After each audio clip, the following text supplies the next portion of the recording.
Hi, I'm Sarah with WTI.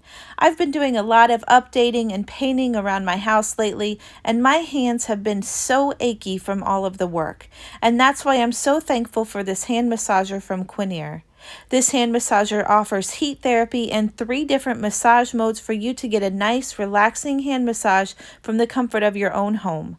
The highest intensity massage was a little much for me, so I generally keep it on the middle setting. But I bet if you suffer from arthritis or carpal tunnel, then that high intensity massage is going to feel amazing.